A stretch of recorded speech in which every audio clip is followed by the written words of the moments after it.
I'll let you know. We should be live in a second.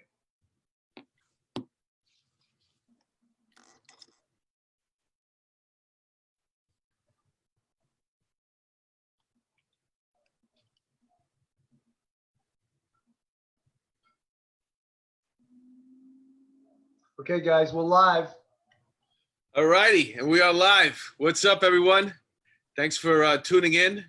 Welcome to another episode of Police Off the Cuff After Hours. I'm glad you didn't say after dark. It's after hours. Thank God.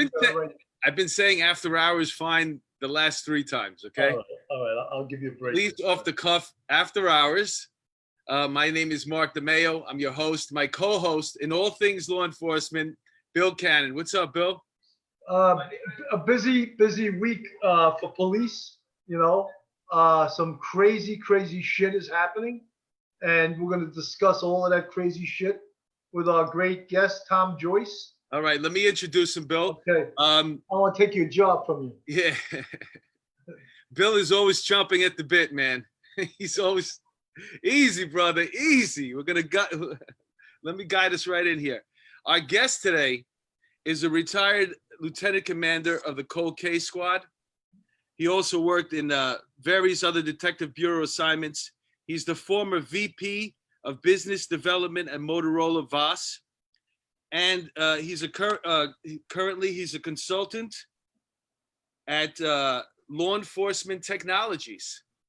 Welcome, our guest, Tom Joyce. Oh, no. Tom, you got to turn your mic on. Tom, your sound is not up.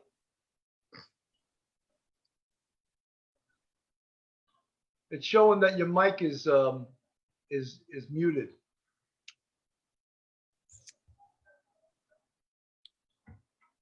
All these crazy technical difficulties. Tom, you got to get your mic in gear there. All righty, man. He's frozen. All right, let's just start talking, Mark. One of the things that hopefully he'll figure this out. One of the things that they were talking about is this crazy concept of qualified immunity. Have you been following that? Well, I think that means that the police officers are going to have to insure themselves. Well, yes, somewhat. Basically, qualified immunity indemnifies you. Tommy, are you here? Still no sound. Your microphone's muted. You got to put the sound on, Tom. Oh, he's connected to audio. Are you there yet? His microphone's muted. It's kind of ironic that he's the VP of Technologies, right? Somewhere. Are you there? Can you hear me? We get it. Let's talk for our audience. He'll figure it out. Basically, what it means is that the indemnification, judges, ADAs, all of those people are indemnified, and cops are indemnified. But they're trying to take that away from police officers, where cops would have to get their own liability insurance. I mean, with every bad thing that's been happening to the police this week, let's add another thing. Well, qualified immunity. We're going back to what I mentioned in the weeks prior about privatizing police, and that's just another step. I don't think that's what it's about. I think they're trying to take the money away from police and give it to social service programs. That's what this is all about. They took $1 billion. Tom, can you hear us now? Can you hear me? Yeah, now we can hear you. All right, finally we got him back. All right, listen. I think it's we should probably start all over again. You ready? I'm kidding. We're ready.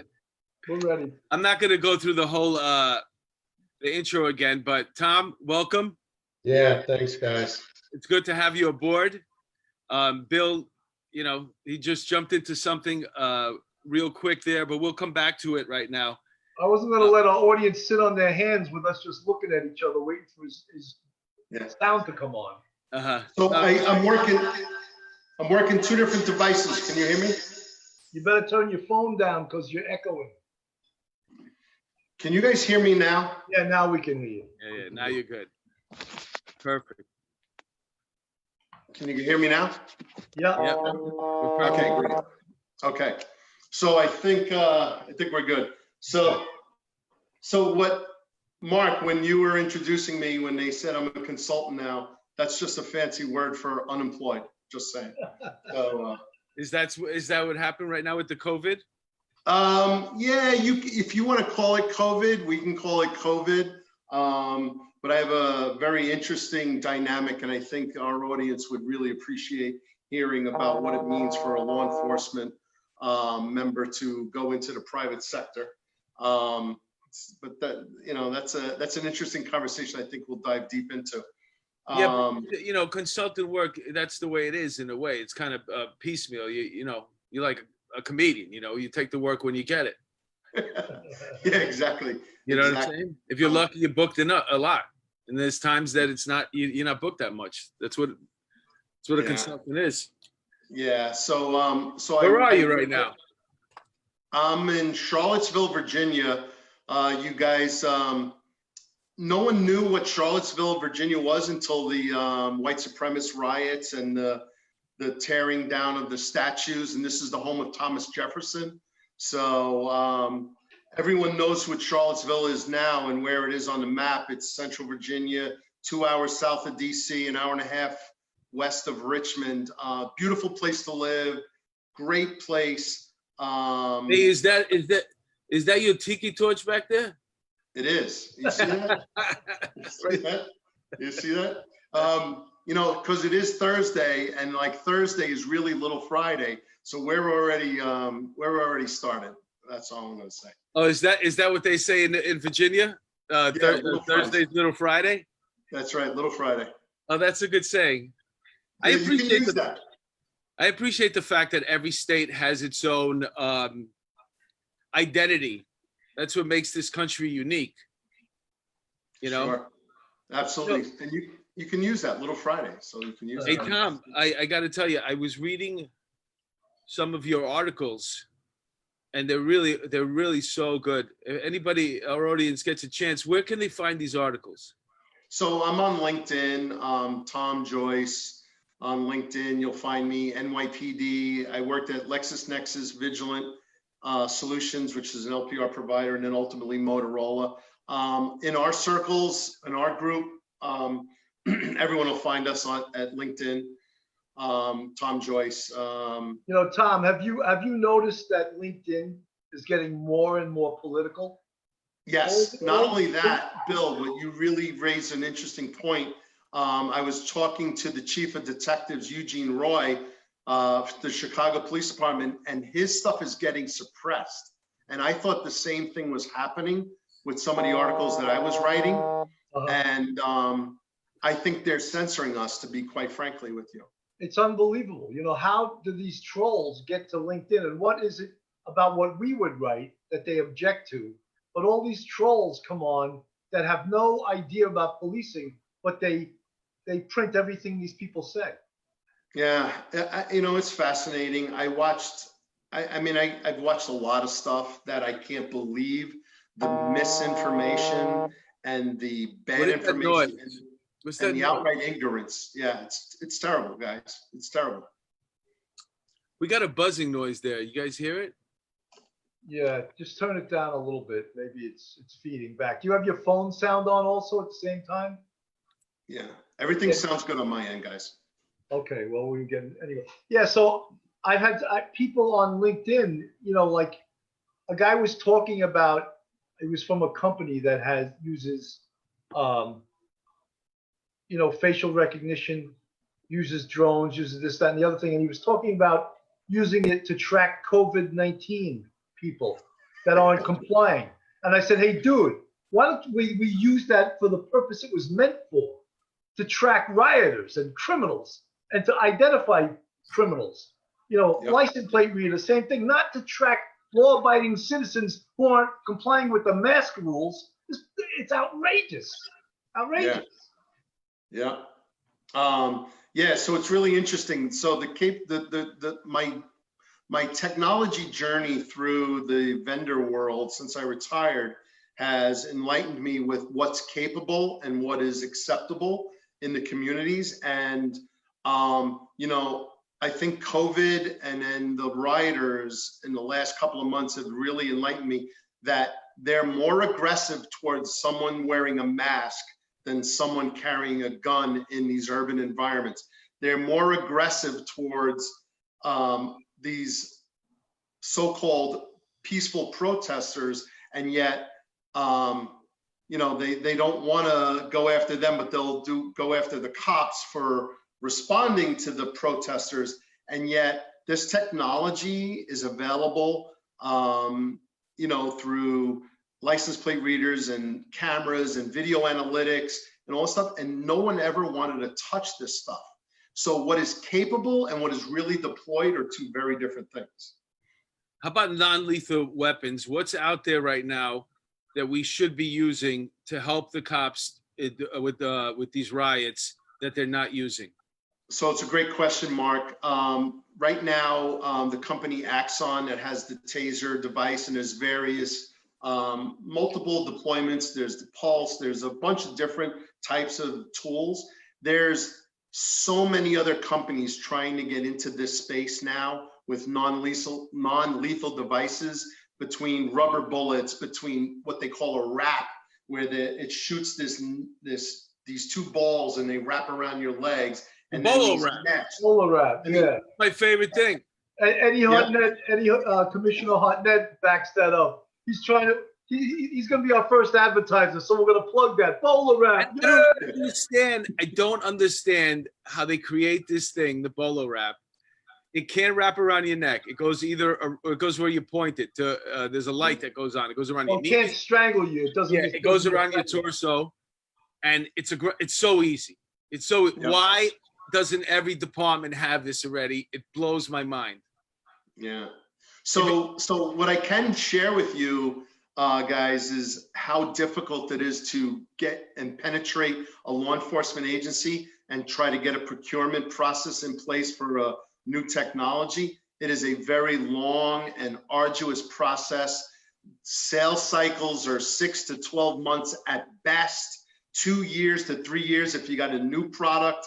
I mean, anything that you would present today would take 5 years before it is ubiquitous. And do you think that's because they're just sitting around waiting for the government to give them old military stuff? Bureaucracy, red tape, you know? Because I remember when we got the gas mask, and the gas mask was just old military stuff that they couldn't use anymore, so they gave it to us. Remember the gas mask, Bill? Yeah. I remember that. Remember that stupid hood you pulled over your head? That was ridiculous. That was supposed to, like, if there was gas in the subway, that wouldn't even have worked. It was the biggest jerk off I've ever seen. In this department, they made you carry that fucking thing. It caught on fences and everything. You couldn't even walk. You had so much shit. And it was useless. So back to your point, you're saying that if you had the greatest product in the world that could save the world right now, save police officers from indictments, it would take 5 years before you could even. What is the department's looking for? Are they actually looking for something? Well, so I'm more into the software analytics and data world, having left the detective division, and I'm a big proponent of using the computers to pinpoint who you're looking for and identifying leads out of that. It was the Warrant Squad. Our best friend was the computer. What's that? Absolutely. The Warrant Squad. Absolutely. So our best friend was the computer. Whoever was the best at the computer caught the most people. Absolutely. Tom, you know something though? Everything, even computer sites turn out to be racist. Artificial intelligence is racist. Facial recognition is racist. License plate readers are racist. These are technologies that aren't aimed at anyone. They're aimed at aiding the police and apprehending bad people or preventing crimes. You know, Nope. ShotSpotter is racist. All that stuff is racist. How are these things racist? Google, the company Google, doesn't want to supply facial recognition to police departments. They should just bitch slap Google and say, "Oh, good, you're not doing Technology business." guy, Tom. Why don't police departments or law enforcement in general? Why don't they collaborate and come up with their own, hire somebody to create their own facial recognition? So what's really interesting, guys, is that there's a bunch of thought leaders in the space, IACP, the International Association of Chiefs of Police, Major City Chiefs, Major City Sheriffs Association. There's a lot of associations that I would like to see them take a leadership position on and run those things through. It's the questions you ask are the same questions I have working for technology companies on why are they allowing this type of rhetoric and nonsense. I literally witnessed, and we all did if you watched it, members of Congress members of law enforcement presented to Congress absolutely outright lies or lies of omission or just ignorant facts about facial recognition and its racial disparities. Bill, you make great points about data and license plates and faces, and everyone says it's racist. It's absolutely not true. If anything, it takes the race out of it. When you get a license plate hit on an LPR, you pull over that person, you have no idea who's driving, you have no idea who the owner is. For our audience, it's not law enforcement, LPR. Well, for our audience that's not law enforcement and me, what does LPR mean? License plate reader. So you could have ALPR or ANPR. Automated number plate recognition is mostly in Europe and the UK, and where they're really big on that. In the US, we call it LPR, license plate readers. There's newer systems, newer capabilities on analytics that are vehicle recognition systems. So now the video analytics can read not only the license plate, but the entire car, what kind of make, model, color, and then deliver that. So Bill and Mark, as former detectives, you would appreciate this. They're using some of it because they're catching all these people from the riots.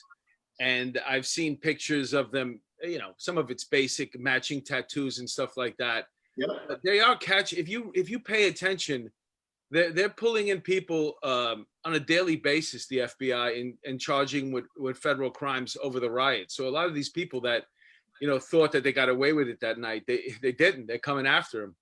Yeah. Well, you know something, thank God the feds are prosecuting, because New York City, the DA isn't prosecuting. And when you jump into you loot a building, that's called burglary. It's a felony. You know what I mean? Yep. It's not a minor crime, the way Vance is saying. They should send that guy back to the West. Where did he come from? Yeah.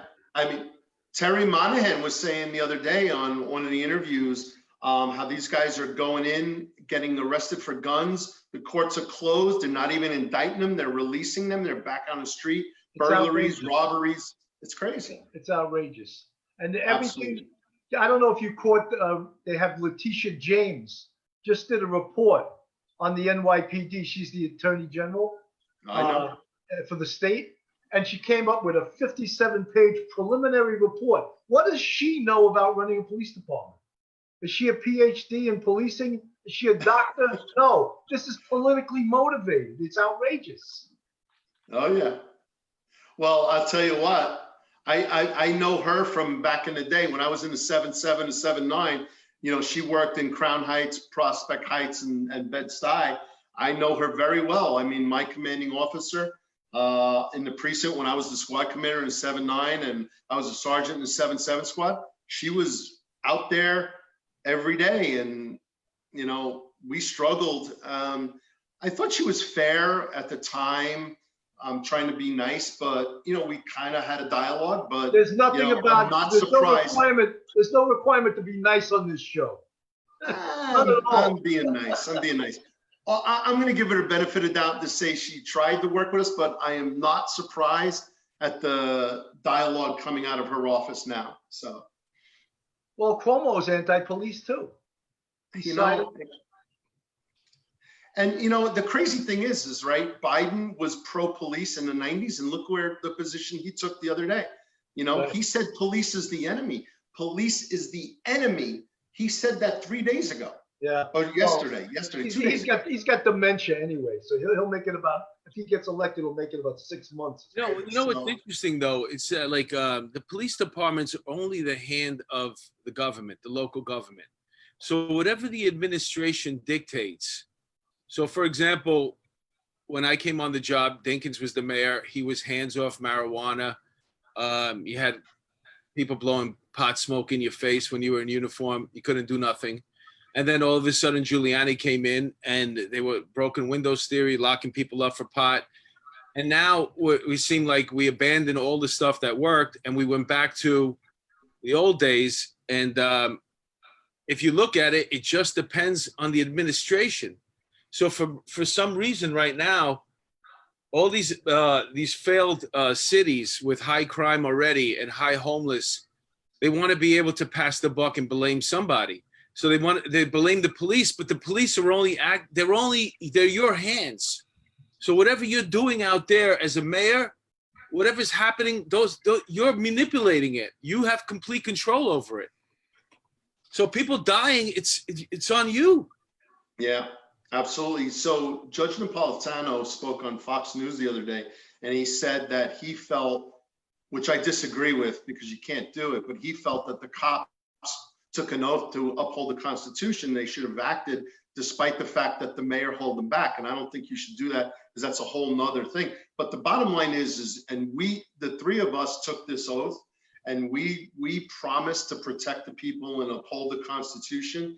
And it really, really troubles me on the communities that the suffering that they're going to see if this doesn't get fixed fast. And Mark, to your point, yeah, we're dictated by what the mayor says to do and not do, engage, not engage. They better ask the police to professionally and the way they're trained to engage, to eradicate criminals and to lock up bad people.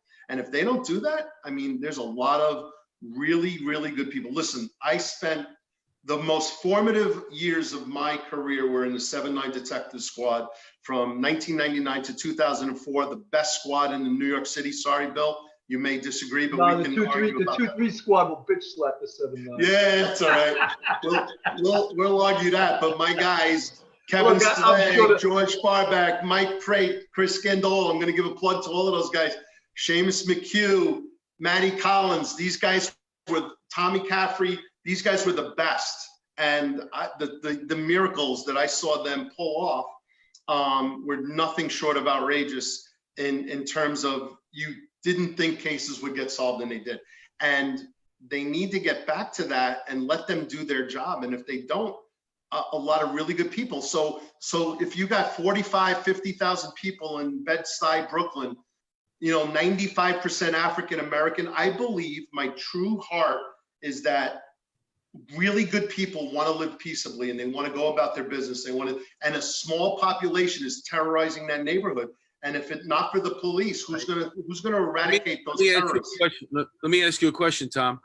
How many more weekends in a row, like the one that we just had past weekend, the weekend before, like we had 3 weeks of heavy shootings and a bunch of homicides, and now another weekend's approaching. How many more weekends do we have to go before they finally just go and say, you know what, all right, go do your job? I wish I knew. Is it 3 more should have weekends? already happened.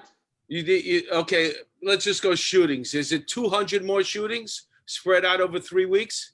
The numbers are crazy, right? You've looked at them. I'm looking at them. The last CompStat report that came out was June 28th, the one that's online that I have access to. The numbers are astronomical. Well, so Mark, to answer your question, I don't know how much more they can take. They should have already stopped it. The mayor said it's unacceptable and we have to talk to the community leaders and we have to get the community leaders and we have to do stuff in the community. But at some point when the community's not stopping the shootings, they're going to have to ask the cops to do it. I'm just thinking, how many more weekends? I'd say if 3 more weekends and the cops are going to go do your job. Listen, the cops, they just came out with that thing from the city council called the diaphragm law. Yep, the diaphragm law is That terrible. is outrageous. I mean, no cop will want to roll around with somebody because they're going to get him for a misdemeanor. I mean, if you're any wrestler knows you got to use your body on top of another body to neutralize them. They're not allowed to do that now. Yep. Yeah. And so imagine your knee or your body just laying on top of their back, on top of them when they're on the ground in the diaphragm, and you're gonna answer. You know what you're gonna have? I'm gonna tell you what you're gonna have. You're gonna have a guy who's gonna he's gonna want to make an arrest. So he's gonna be observation arrest. He's gonna call in the arrest team, and the arrest team is gonna be a van of 6 to 8 cops, and they're just gonna circle this person, and they're gonna wait him out. Yeah, like the old EDP video. Remember that one where they danced Wait him out. EDP? It'll be like that. They're going to give a bunch of orders. They're going to have shields, and they're going to tell them to drop and stay down, and they're not going to touch them until the person realizes they're not. But then again, you're also wasting an hour and creating a whole riot scene in that area. So forget my idea. That's a disaster.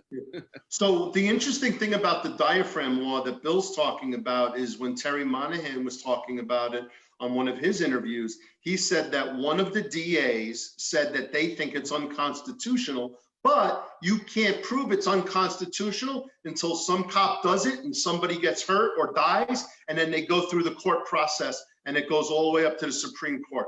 I mean, think of the outrageousness of that. I mean, what, we really have to sacrifice somebody? Joe Murray, a retired cop and attorney, just brought up the point. He said, what about if you tackle somebody? You're going to wind up on top of them. Is that a misdemeanor now? I mean, the ill thought of just them writing this up just shows what morons they are. Yeah. I mean, Joe Borelli in Staten Island said it the best for me. He said, like, I'm in the room, I'm negotiating this on the council, and they're telling me, no, like, we know people are going to die, but we're still going to sign it anyway. I mean, think of the outrageousness of that. What did you say? Say that again? No, he said they knew that these reforms and these changes in all of these laws are going to cost people's lives, and they know it. They're not saying it, but they know it. And you know, you're in the room and you're sitting there and they're going, yeah, we're going to sign it anyway. Like, think about it. It's outrageous, you know? Yeah. Well, I mean, I'm just curious to see how far it goes, because you know what? New York City, we remember on the Dinkins, and then all of a sudden it was that case with the in the stairwell where the boy went to protect his mother and he got stabbed in the subway. They came to the U.S. Brian Watkins. So Brian Watkins. Yeah. And that was the straw that broke the camel's back. That was it. After that, something's got to be done. And everything changed. They just told the cops to go out. So, I'm curious to see how far away we are, because it's well, so I'm going to say something, guys. I need you to hear me out on this. When I was in the 7-9, working with the tremendous detectives, we had 35 detectives on the RIP and the squad. Like I said, 95% African American. We used to push cases all the time through the DA's office, and they never ever listened to us. We pushed cases to the media. We said we need some help, and they said it doesn't have any wood. You guys know what the wood means, right? Remember back in the old days with the newsstands, and they used to put the wood on top of the paper so it didn't blow away. Yeah. If it's not front page news, it's not wood. You know, not wood like you're thinking, Mark. But and I always felt that, like, here's these detectives, white, black, Hispanic detectives, mostly, pushing for a victim, black, mostly, maybe Hispanic, maybe white, and the DA's office wasn't listening. The media wasn't listening. And, we're just trying to get a job done, and we're trying to save these people and save this case and hold the person accountable. And nothing ever, ever, ever got done. And, and so you fast forward to all these years, nothing's ever getting done. And until it's a sexy address with a sexy victim, no one's going to pay attention. And Bill, coming from Manhattan, you would know that. Us Brooklyn guys, we suffered, When there was a case in the 19th precinct, whether you wanted it or not, you had about 50 detectives there, and every media outlet and their brother were there. And Yeah. the D's sent his entourage there, you know, and you're 100% right. If it's newsworthy, you're going to get more help than you need. But do or die Bed-Stuy, they don't give a shit what happens there. Nope. Nobody, no chief ever even showed up there. I had Bill Ali, Chief Ali, showed up in August of 2001 for 2 cases that we had successively in 2 days. And then I never saw him before and I never saw him after. And I like Bill Ali a lot. I'm not criticizing any chief of D or any other chief, but nobody came to the 7-9. No matter what was going on, that place was blowing up. Nobody came. No one cared. No one cared. Nobody cared. You know something? The communities of color are going to be the communities that suffer the most from the New York City Council, this incompetent mayor, and also Cuomo. Let's throw Cuomo in there too, because he's anti-police now too. It's an ideology that they've all taken on. Let's blame the police for everything. Yeah. Well, I will tell you, the people I've worked with in my 20 plus years, the most memorable stuff was the detective squad. Committed, regardless of race, color, anything. They did the job the way they needed to do it, and did it right. And they never looked at color, and they tried really hard. They spent their own time working overtime. Oh, you're capped, no more cash. All right, time. You know what? I can't even pay like time. It's abusive. The guys stayed and they did the job. The guys and gals just stayed. And Tom, let me ask you what you're saying is that man that was walking down the street with his child, and he got shot. Did you see that execution? Yep, I did. I saw it. And I mean, how many other shootings are we seeing the videos from right now? What you're saying is that he said the funny thing is we're seeing the videos. See, in the past, when all the stuff that you're talking about, we didn't have the internet like that. So that brings the accumulation, whether you want to address it in the media or not, that stuff has a way of making the internet. So these things are compiling. So we're going to see, are they going to react differently right now? Because the mayor is basically like almost running out of nonsense to say. He's at the bottom of the barrel right now with excuses. At some point, he's going to have to say, well, we're going to have to get the police to do their job, you know? Oh, look, So if they can't go ahead, Bill. it's the perfect storm. Bail reform, COVID, they emptied Rikers, right? The DA's office is not prosecuting, right? The riots and putting the restraints on the police. There's 5 things, 5 reasons right there, and an incompetent mayor, I must also suggest. But they've definitely handcuffed the police, and there's 5 reasons right there. It's going out of control right now, and he blamed it on one thing, COVID. You know. Yeah. So what I remember from working in the squad was how many things we fixed. And I think you guys will appreciate that. They're in a position now where if patrol is not handling the situations they need to on patrol, if they're not engaging the way they need to, a lot of perpetrators and offenders are going to get away. They're going to be outstanding perpetrators. It's going to roll up to the squad. If the squad doesn't have the authority and the mission to go out and lock up everybody. I mean, look, you know, before CompStat, so pre-1992, you know, you had 5 guys walk into a bodega on a murder. The first shooter would get arrested. Nobody looked for perp number 2, 3, and 4. That's true. You're right. Right? You remember that, Bill, right, Mark? Yeah. So today, if that's going to happen, if what's happening now, the squad's going to be more important than ever, because they're the last line for apprehending these really violent perpetrators. And Tom, what you're talking about right now is that article that you wrote that's called Hold the Line. Yep. And in that article that you wrote, you mentioned that there's 4 steps. You want to talk about that a little bit? Yeah, so so I'm an original transit cop. So my 7-9 colleagues who are probably all listening right now know that us transit cops had the bunker mentality, and we thought we were ostracized and discriminated against as transit cops. But that's because transit outperformed the NYPD for a while because of Jack Maple, as you guys can imagine. Jack Maple was an original transit cop, and this is a great story. Anyone who's ever read it, he was sitting in Elaine's, and Bill, I'm sure you've had a cocktail or two in Elaine's. He wrote on a napkin the little recipe for Comstead. That's right. So number one is accurate and timely intelligence.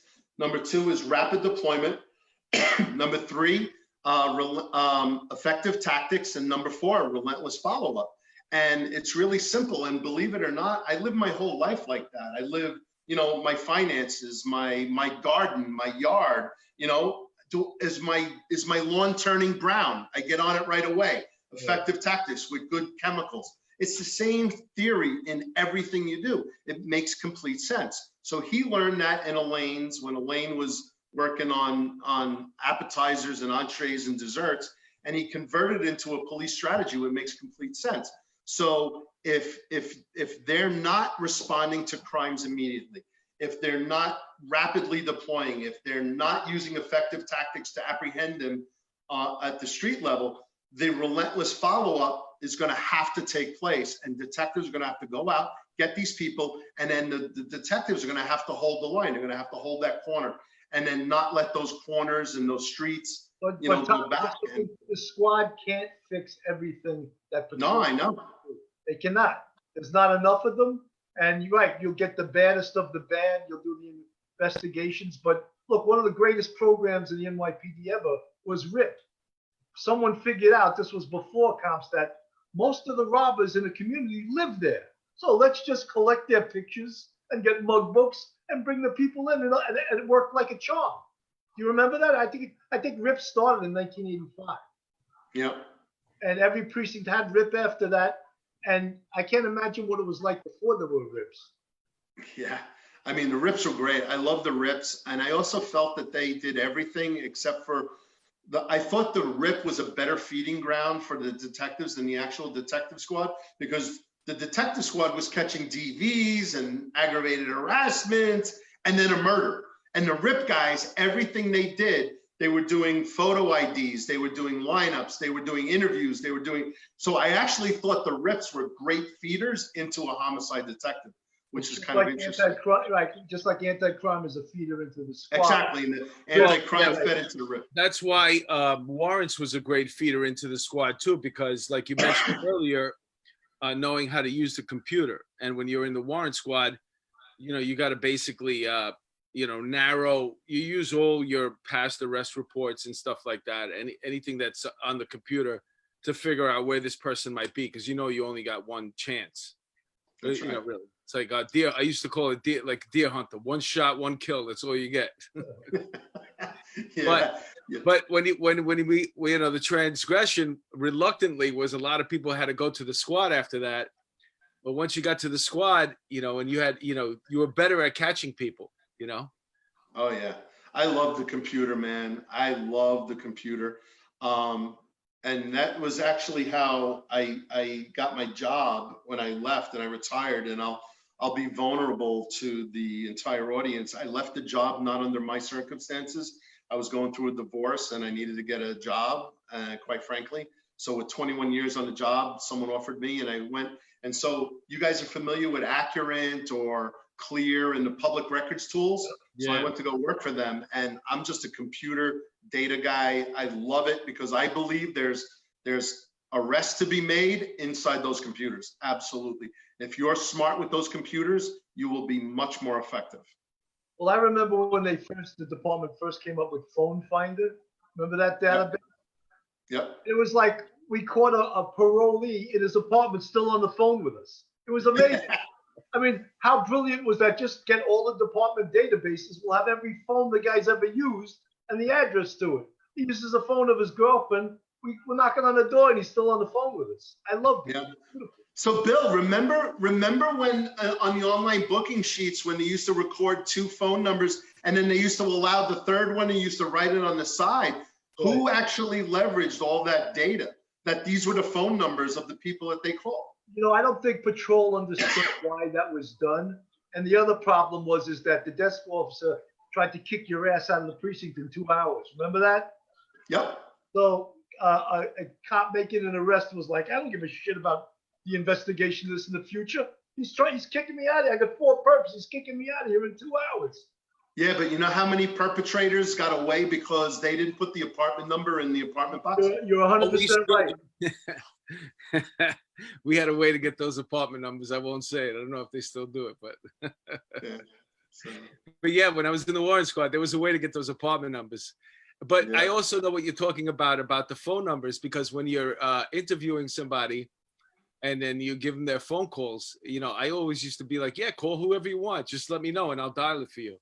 And you want to call somebody else? Hey, this is city money. Go ahead, go crazy. Because I knew I was getting all these phone numbers that, you know, I had access to in the future to find them. I would always talk to the perp's mother because it pissed the perp off. yeah. I'm talking to your mother. I'm telling her what you did. I didn't mind if they said, you know, like most of the time, the conversations, I made them short and sweet. But, you know, I tell them you got 2 minutes, but you can call as many people as you want. You know, that's what I knew in my head. You want to call somebody else, let me know. Yeah. Yeah. No, and I think addressing the rookies and letting them know, you know, how many months, how many years down the line that arrest, that they make their first arrest, right? Some brand new rookie coming out of the system, you know, he comes out of the academy, goes on patrol, he makes his first arrest. The documentation that he does or she does on that arrest 10 years later will make the difference in catching somebody or not. Yeah, absolutely. And no one's telling them that. Or maybe they are now, but they weren't when I was there. Tom, they also have these little computers in their hand right now. And that could save a lot of lives, you know? Like on the way to a job, you're finding out this is a bad guy. He just got out of prison. He did a murder. You know, he did 2 robberies. You know what you're dealing with, you know? Yep. So I'll tell you a funny story. So working for a company called Vigilant Solutions, where we did LPR, and then New York City Police Department has LSAG, and they have fixed and they have mobile cameras and all this stuff, but there's not an information sharing environment. And so a really good friend of mine went to the arson and explosion squad. And I know you had Bill Ryan, I think it was Bill Ryan, right, the other day? Yeah, he's actually great. listening. He's listening right Great now. interview. So my buddy in arson explosion goes, hey, we're looking for this car. They blew up a gas station in Staten Island. Do you guys have any data on this guy? I go, yeah, he was up in Rochester, New York an hour ago. And they're like, how do we not know that? I go, because you're not connected. You're not sharing information. He goes, we've been running around Staten Island for 3 days. He goes, you've got 3 days worth of this guy running around in Rochester and Buffalo and all these northern New York states. And I'm like, yeah. And So you got that What from was it the that you license had on plate him? reader? what? You got What's that that? from the license plate reader, that information? Yeah, license plate reader. So there's a bunch of disparate systems. The Vigilance got them, PIP's got them. There's a whole bunch of different systems. Okay. Oh, And if they're not all sharing in the same environment, there's a lot of missed data. Hey, let me ask you a question. What are those things that are in the city on top of the traffic lights? Because first of all, I thought it was because of the congestion pricing was coming in, and they were going to. But if you start congestion pricing at 61st Street, let's say, you got to go through that barrier. I don't see why every street has to have these. It looks like there's a little box on top, little white box. So it's got wires on it.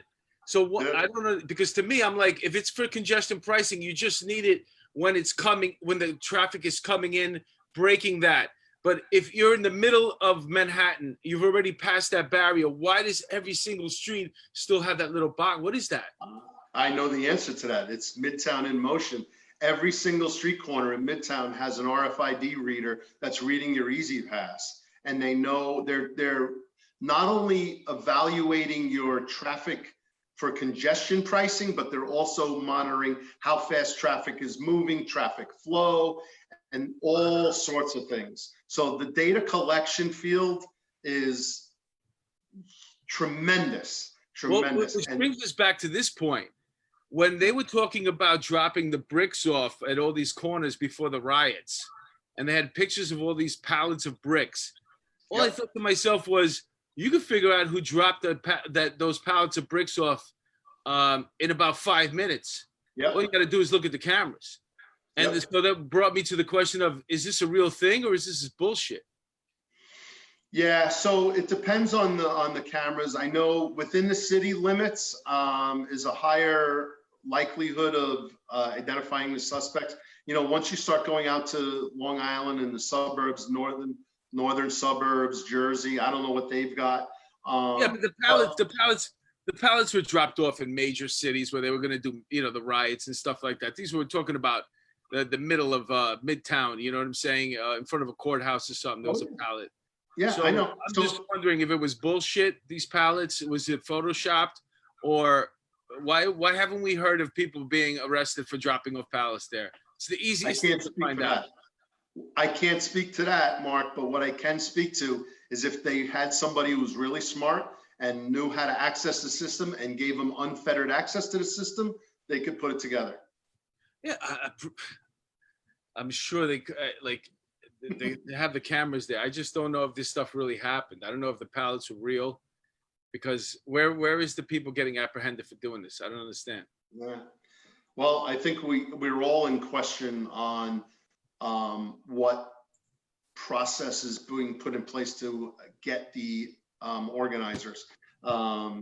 This is a corrupt organization. This is a RICO, in my opinion. I've read all the people, all the articles that advocate for a RICO case. I think it fits the criteria. Ongoing. Are you talking about Antifa? What's that? Are you talking about Antifa? Yeah, I think it's a RICO. It's a corrupt organization. Absolutely. I think the real reason why they haven't pushed it anymore is because they're waiting for BLM to fall into the same category so they can lump them all in together. Because I think BLM needs a couple of homicides, be able to attach a couple of homicides in there. Then they're going to hit them with the federal stuff, and then it's all over. You know, something I think if they follow the money, they're going to find it going to some very powerful people on the left. Well, there was a police officer who sued a couple of years ago, one of the BLM leaders. He sued BLM because he got hurt on a bridge where they weren't supposed to take it over.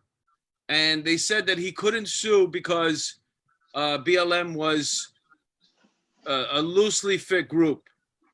It wasn't a group yet. Well, guess what? They got $40 million so far as I know, donations. So if that money is got to go to a pot somewhere that's labeled BLM, and guess what? Now you just became something that could be lawfully sued, because now you're definitely a group. You have to have somebody's got to have the money, somebody's got to spend it. You're unified. So I think that's what they're waiting for. Basically, is they're giving them enough rope to hang themselves, and they're going to wipe them all out the same way they did the Black Liberation Army in the 60s.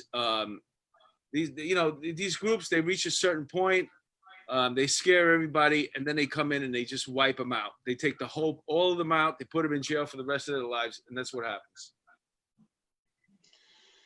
Yeah, I don't know as much about the BLM component as the Antifa and the corrupt organization on that.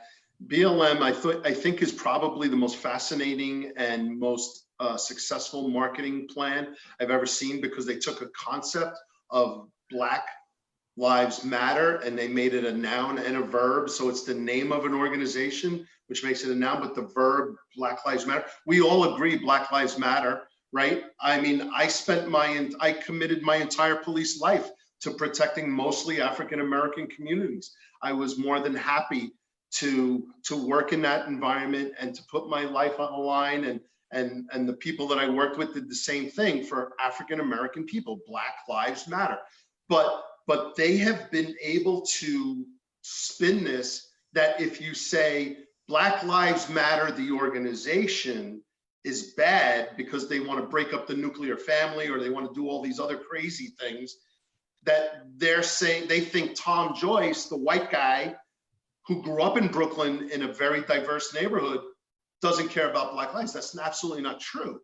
I don't like the organization. I think their tenets are off base, but I'm not saying Black lives, the reality, don't matter, but it gets mixed up and discombobulated and you can't make sense of it. And then the next thing you know is like, Tom, you don't think Black Lives Matter? And I was like, I didn't say that. I said the group.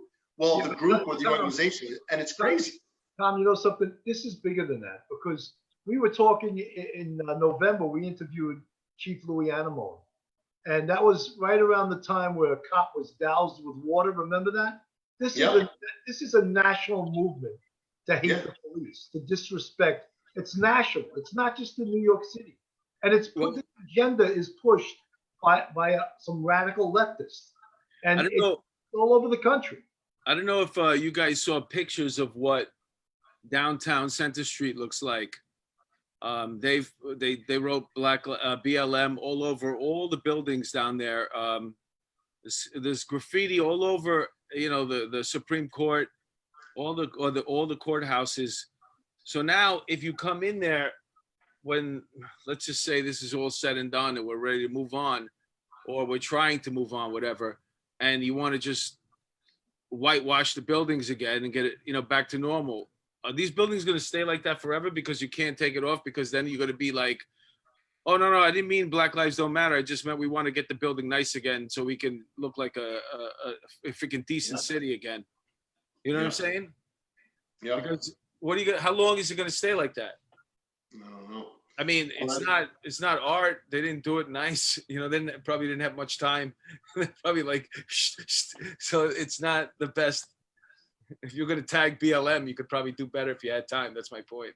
You know, I think the scariest part of this is the government's unwillingness to protect its citizens. And that to me is very scary. It started with Obama, where they had those Antifa riots in the West, and they just let them tear the shit out of neighborhoods, burn it down, and they did absolutely nothing. One mayor actually said, oh, for those that wish to destroy, we have an area for that too. That's exactly what she said. Yeah.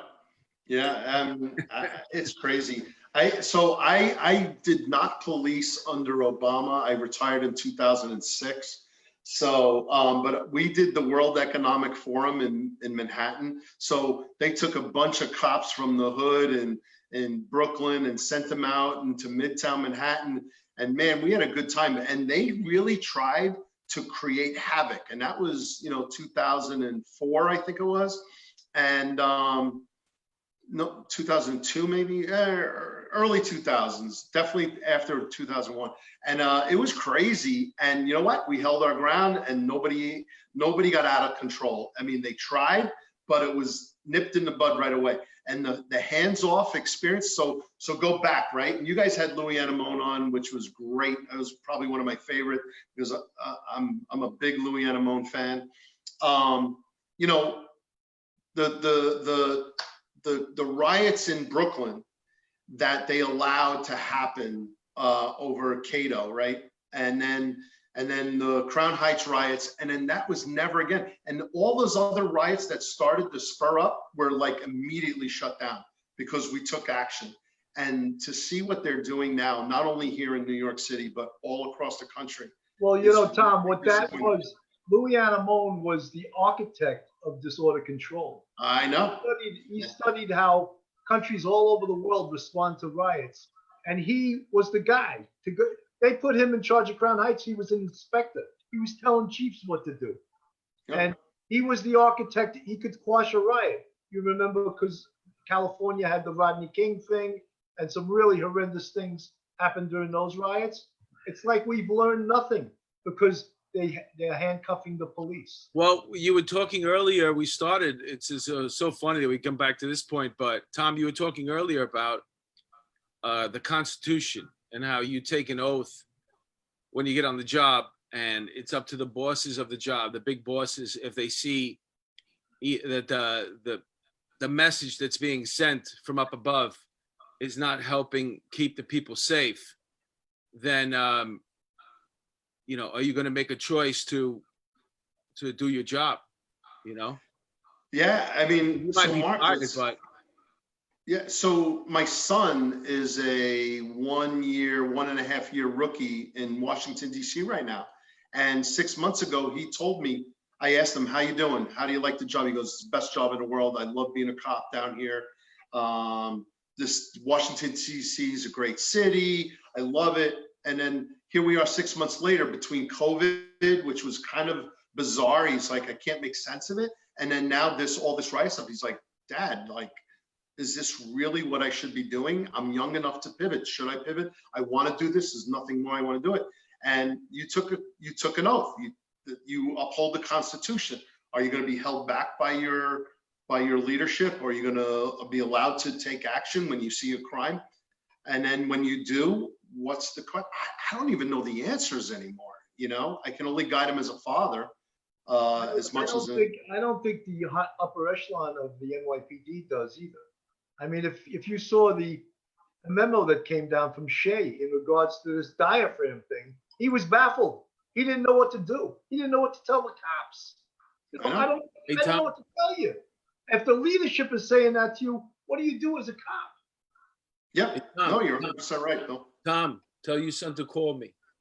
I'll tell him what to do. He's really funny, Mark. So Where is he right now? Get out while the getting's good. You're still young. You got 1 year on the job. Fuck him. Go live in your bubble. Yeah, You know, the exactly. tough part is when like, for these poor guys that have like 10, 12 years in, 14 years in. Yeah, they're You know what I'm stuck. saying? Okay, you got over 20 years. The line to retire right now, I heard, is so big that even though you put in your papers, you got to wait. Like your date is not until like September right now. If you put just to go in and talk to the people in the pension section. You know what I would tell him on that? What? I'm not showing up for work anymore. Call me when you're ready. I'll be at home. Right. They can't make you go. I'm retiring. I got 20 years. See They ya. might do Right. something like that where they put you right on terminal right away. But what happens right now? They have the option of not taking their terminal and taking it in cash. I don't know what the whole thing is, but I just know that it's backed up. Well, you know, but that's people who are eligible for retirement. But if you're one of these people that are like right there in the middle, like, and you got to wait it out. The only thing I can tell you is this: these things go in waves. When I came on the job in 1992, people always like, "Oh, would you have come on the job now?" Like I'm talking about right now. And I'm Right. like, well, I came on in 92 at the kind of sort of like the peak of the crack epidemic. Crime was crazy. So I guess I would have probably come on the job right now. You know, I hate to say it, but sometimes if that's, you know, the best job that you could possibly get at the time, you're probably going to take it. But if you have anything else that you can possibly do, and it could still be in law enforcement. I just saw a thing about DHS, Department of Homeland Security, is looking to pull people from the NYPD if they want to leave, come work for us. It's a federal agency, and they have a lot of different. You know, the head of the DHS, he actually posted a tweet saying, "If you're not happy with the NYPD, come and work with us. We need people." So, Wow. you know what I'm saying? That's always been the NYPD's problem, is they spend, I don't know, upwards of $80,000 training every single candidate, recruit, and then all of a sudden, you know, if they're lucky enough, they get to Nassau or Suffolk County, or they get a gig upstate somewhere, you know, 2 to 4 years later. But for the majority of us, we stay. And if you're between 12 and 14 years right now, just wait it out, man. It's going to get better. I hope so. I think optimistically, I'd like to think exactly the same, Mark. And I know so many kids that my son grew up with on Long Island that are on the job now, and they're all in these different places. And we tell them the same thing. But, you know, at the same time, to go out there, I will tell you, doing police work with the proper amount of support and the proper amount of leadership, the appropriate leadership, where they protect you and encourage you to do the job and do the right thing, it's the best job in the world. I would never change anything that I did, and I hope it gets better for these kids. It is the most rewarding and is absolutely the most fulfilling thing you could ever do in your life. Look, Tom, I did almost 27 years, and it sort of hurts me to see that the whole philosophy of broken windows policing is being thrown out, because it worked. It saved it saved thousands of lives. It saved thousands of people from becoming crime victims, you know, and mostly in the precincts of color. It saved 10,000, 15,000 homicides never occurred because of broken windows policing. But the same people now that are acting as if they care about those communities could give a shit because the murders and the shootings are going to skyrocket because they let go of broken windows policing. Yeah, and I think, Bill, so I really want to get raw with this right now.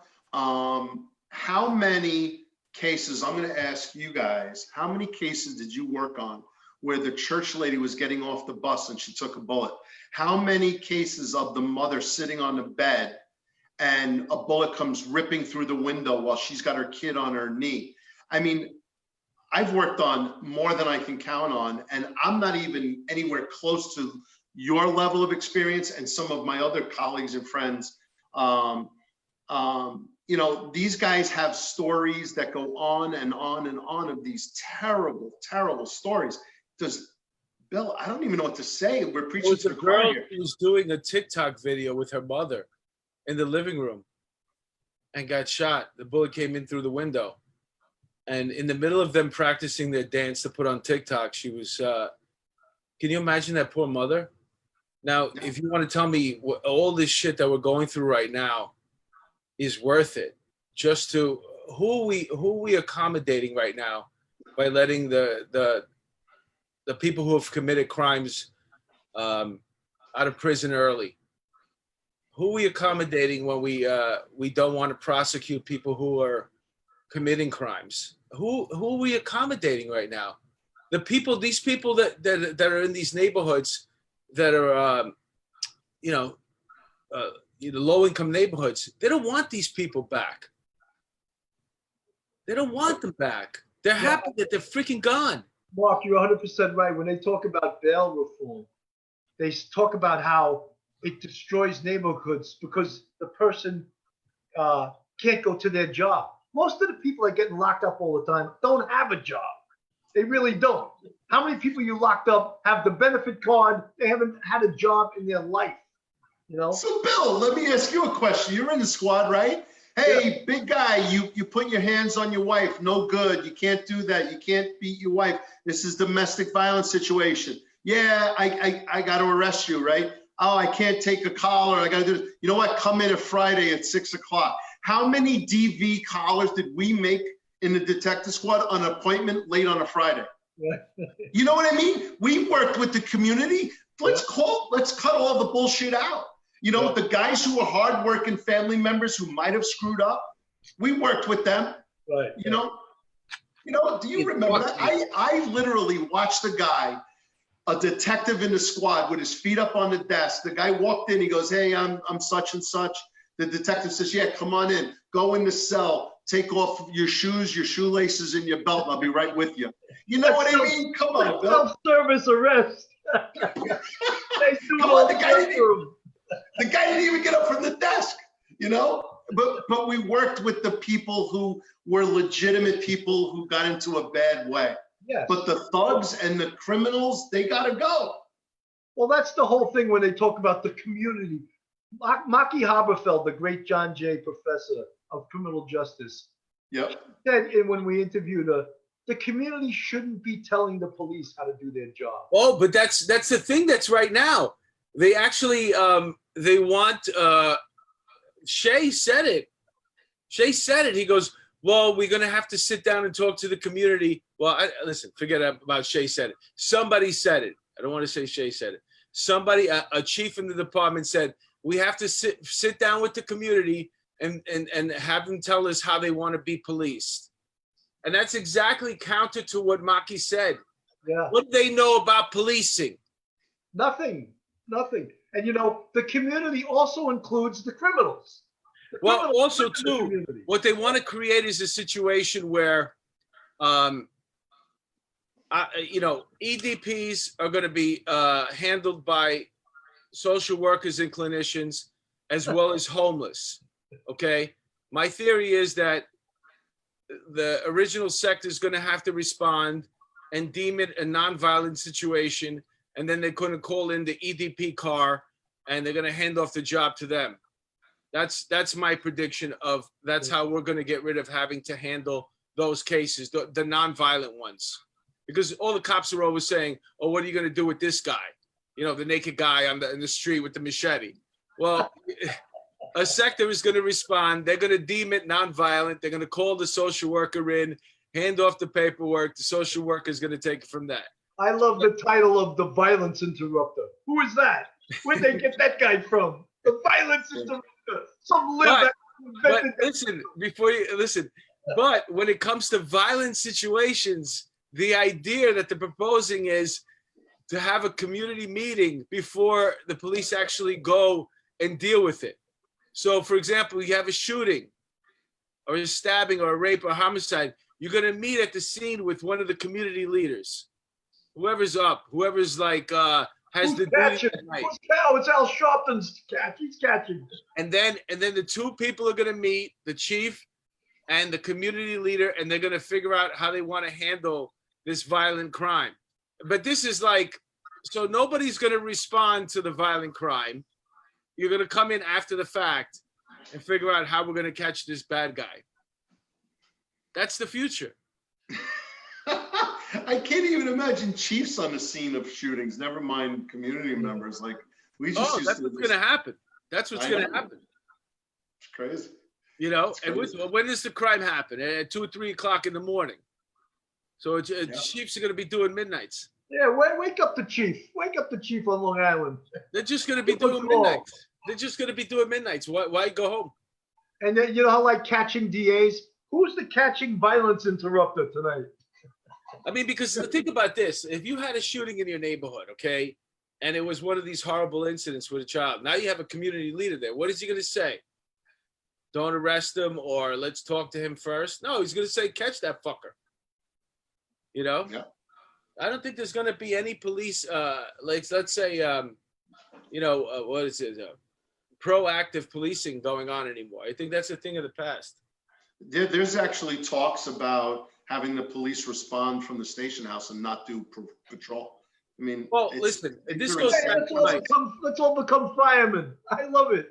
well, this I know. goes back to my theory originally that I've been pushing, and I really think that the cities, these big cities, they want to rid themselves of these municipalities, the weight of having to, because they take a big chunk out of the budget. They want more control over the budget, and they see that people have their own money. Everybody knows exactly how much disposable income somebody has, and they're saying to themselves, you know what?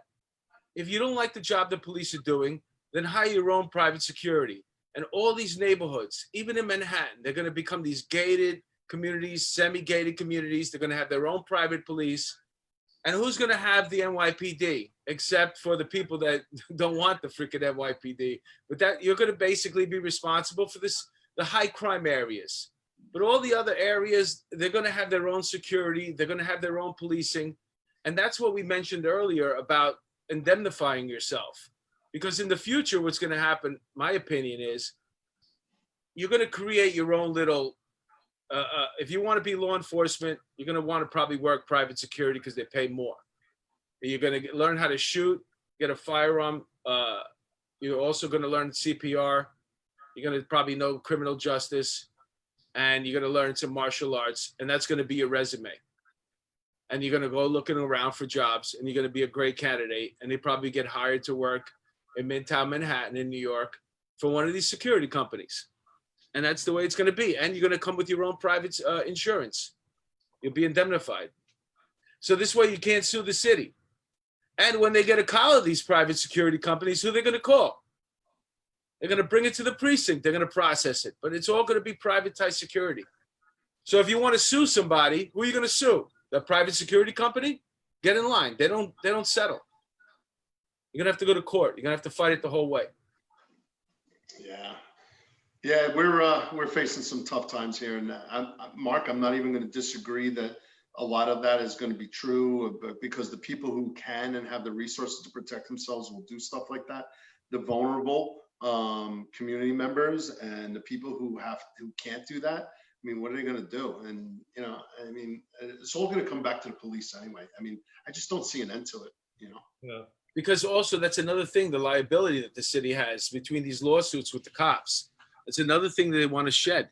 They want to shed all this money that's burdensome. That's why they broke down the jail too. Jail doesn't help either. That's part of it too. They did it with sanitation years ago. The sanitation department used to take everybody, commercial, residential, and then it was they broke it up because it was too top heavy taking care of all these people.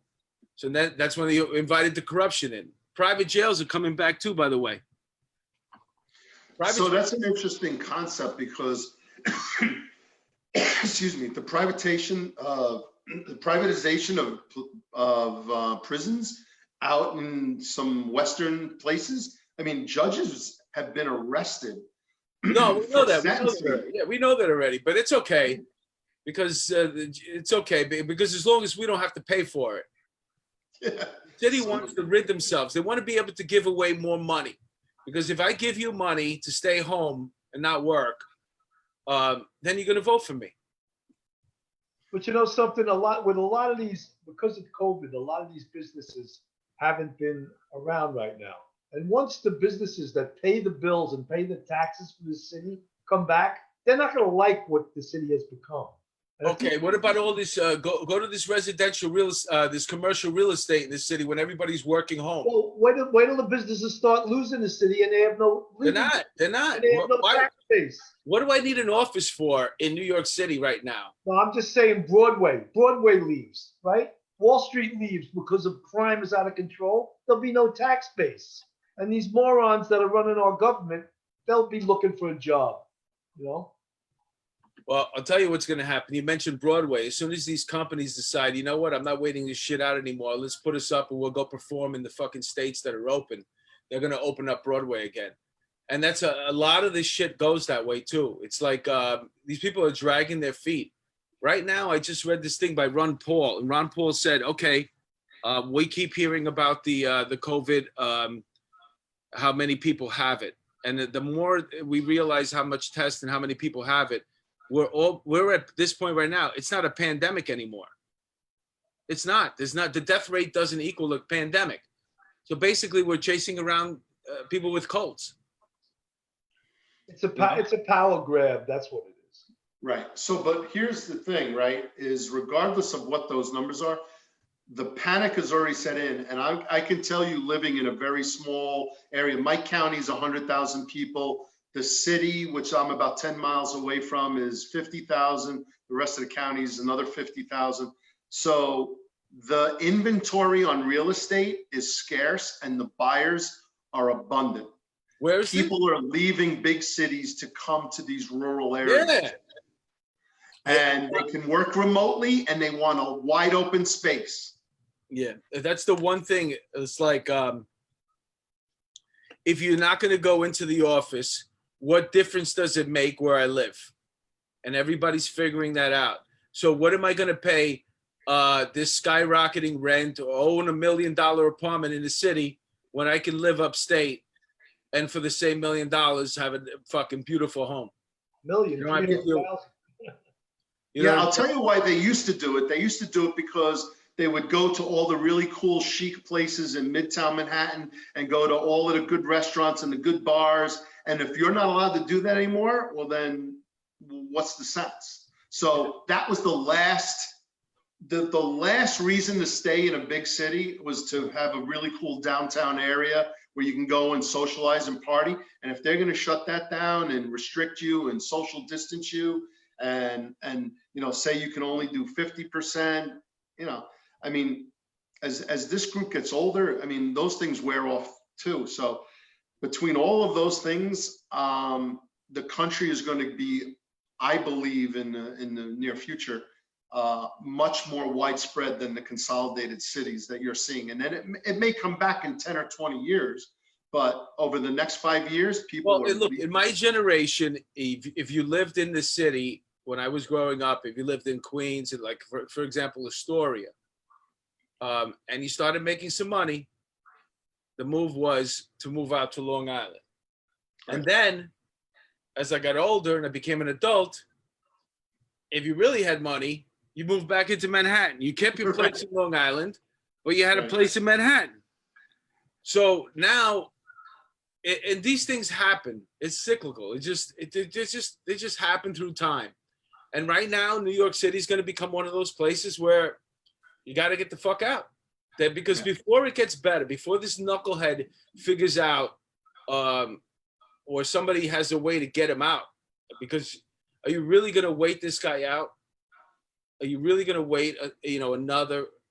And there's people asking for his head, but the truth is he's going to have to do something right now because, at some point these, like, for example, you mentioned earlier, Tom, about where these homicides happen and how the people react to them. It's just a matter of time until they drip downtown, Well, and I hate to say it, and I pray that it doesn't happen, but one really, really bad one with what we used to call a sexy address and a sexy victim, it's over, man. The place is going to explode, and I hate to say it, but as long as things are happening where they're currently happening, no one's going to budge. It's already happening. To your point, Mark, is like, how many more weekends are we going to go through until it's on 42nd Street and 7th Avenue? These guys look at Chicago, for example. I mean, like, how do you stand there if you're that the mayor, Lightfoot, whatever her name is, and just talk to people? Like, how could you even talk? Like, how could you talk when every single weekend it's like a war zone? And she blames it on a different reason every week. Oh, every week. Now it's Trump's fault. Yeah. It's Trump's fault that one of my favorite thing to see is there's a meme, and it has all the years in politics. Biden, 47 years in politics, Schumer, all her years, and then Trump, 3 years in politics, but it's all his fault. You know what I'm saying? It's like, if you like, I don't care whether you're a fan or not, you can't say all this shit is his fault, because that's it's a giveaway. It's like, you're not thinking, you're not being rational. Look at what you have at your hands right now. This is a systematic destruction of something that was going very, very well for the purpose of making sure that we get this president out and then we can resume life. So Mark, so to your point, and we could easily deviate into politics and go down that road, but getting back to the police topic, regardless of whether you have a Democratic or a Republican-run city, both of those parties need to be able to say, I appreciate what the cops are doing. I appreciate that they're putting themselves in harm's way, and I want them to effectively police our community to keep it safe. Once you've given that up, I don't care what party you're on, it's over. Because so if they're, and we know that the Republican, and I'm going to say now that I believe the Republican side of, and I'm not a Republican or a Democrat, the Republicans are more supportive of what the police are trying to do. The Democrats used to be, Biden used to be a big supporter of police for all his 40 years in the Senate as a policeman, as a senator supporting the police. But all of a sudden he's not.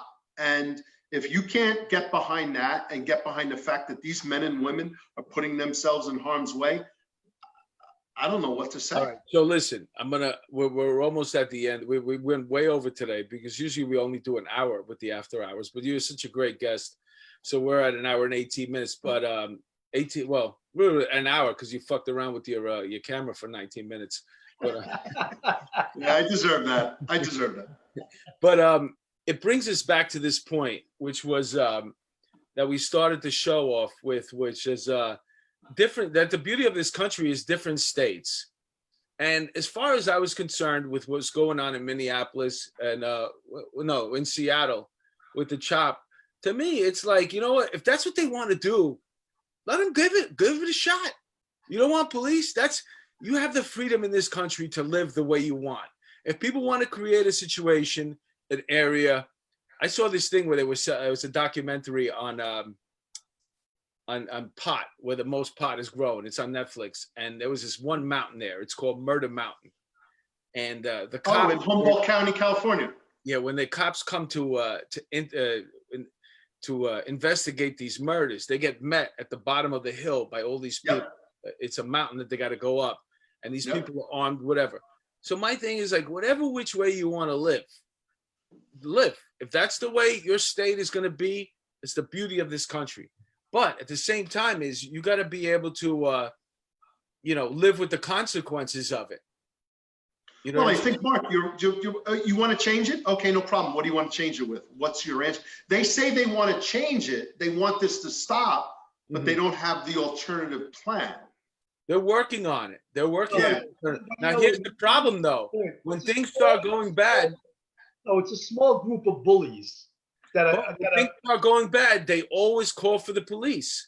but yeah, there's a small group of bullies trying to bully their way to a large group of people. This country is a country of laws. It's rule of law. You can never let thugs. Yeah, run but sometimes, Bill, you have to let the people do what they want so they realize how stupid they are until they come back into reality. Those people in Seattle, they had a dose of reality. With no police, they're going to kill each other. The businesses are there. They're going to rob you every night. So what happened? They succumbed. Now all of a sudden they got to eat crow. No, they didn't succumb. After 3 murders, the stupid mayor had the Yeah, that's exactly what I'm talking about. That's exactly what I'm talking about. The local, politicians are the worst people on this earth. They really are. that's what I'm talking. I'm talking about the politicians. They can create whatever nonsense they want, but at some point they're going to call the cops because shit got fucked up. Like I fucked up. I thought I could, because they don't understand. When I talk to people and I tell them what it's like to work in some of these neighborhoods, they never really quite understand because they've never been around it. Do you know what I'm saying?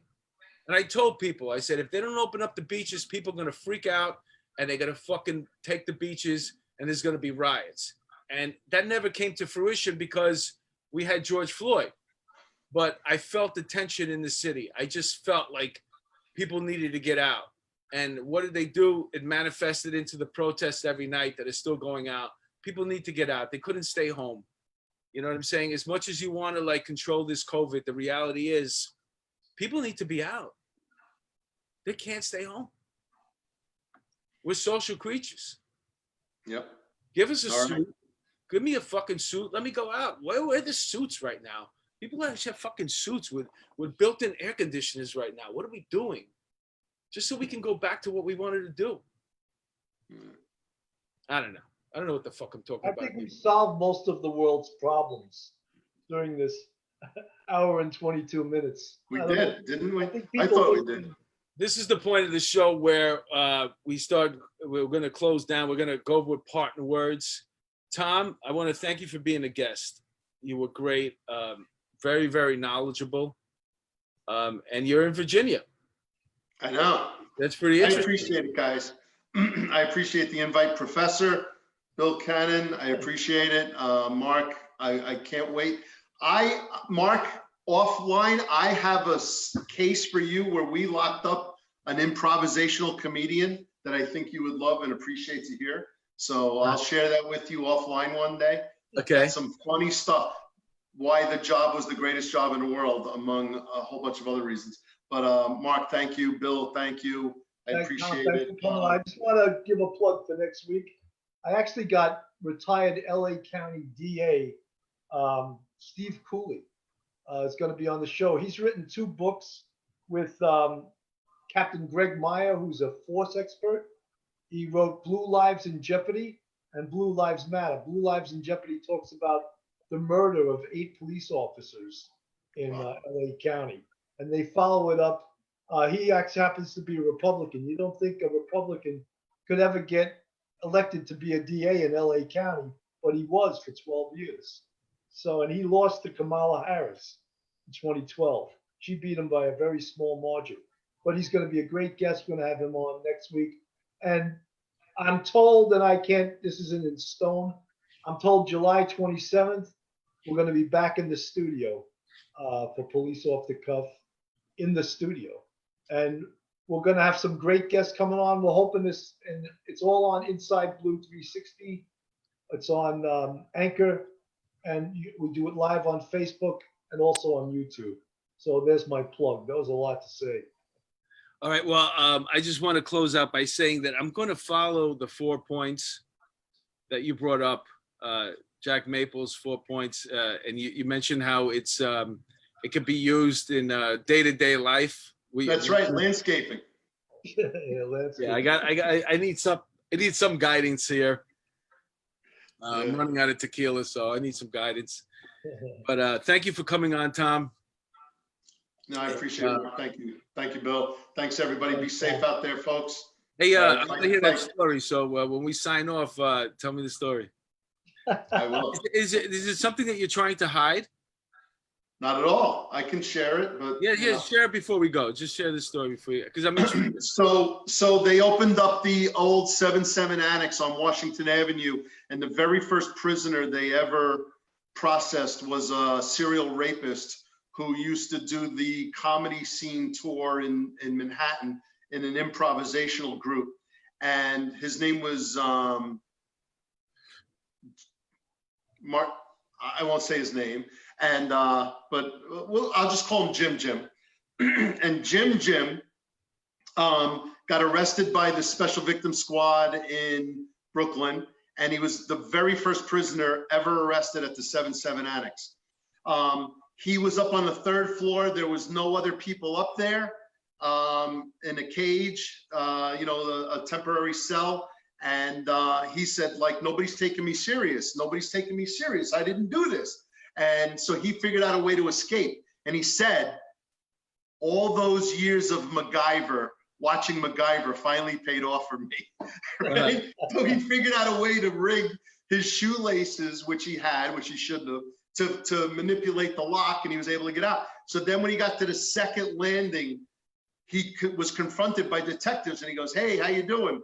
And they go, "I'm great. How are you?" And he goes, "I'm great. I'm just on my way out." And the detectives go, "No problem. Take care." Right? He walks by the desk officer and says, "Good night." And the desk officer goes, "Good night." He literally calls from a payphone in front of the 7-7 and gets a cab. The cab picks him up. He winds up going to Baltimore. The fucking guy is in Baltimore. We're running around the Bronx, Co-op City, Manhattan, Brooklyn. We're looking for him. The 7-7 squad had the escaped prisoner piece. The Special Victim Squad was still carrying the 7 rapes on a serial rapist. We get there. We go to Baltimore. We run around. We get the guy. So we're in a house.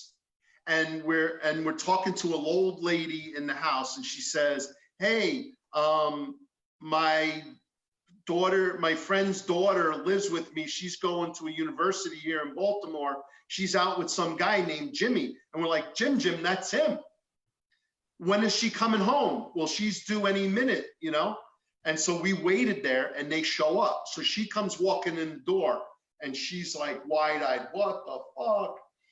We go running outside. So it's me and 2 other guys from the 7 squad, 3 big fat white guys running down the street with a bunch of Baltimore cops, right?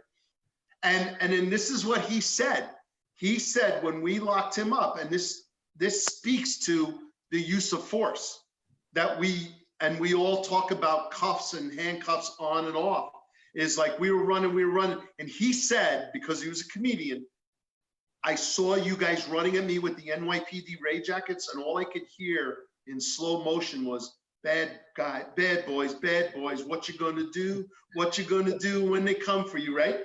And he goes, and you go, "Motherfucker, get on the ground, motherfucker, get on the ground, get out of the fucking car, motherfucker." And then click, click, click.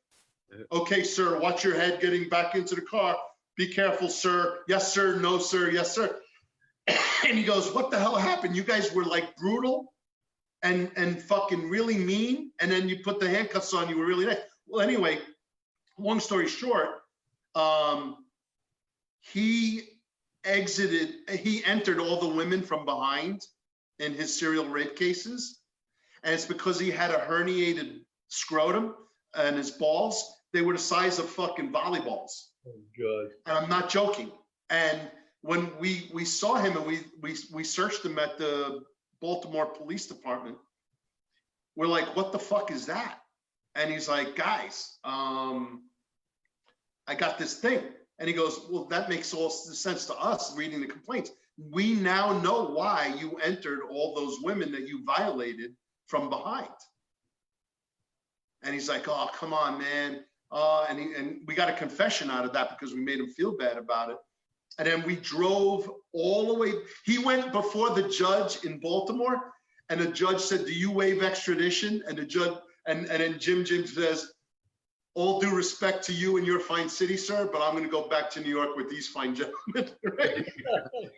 Right? He drives back with us 2 years later in trial on the fucking escape.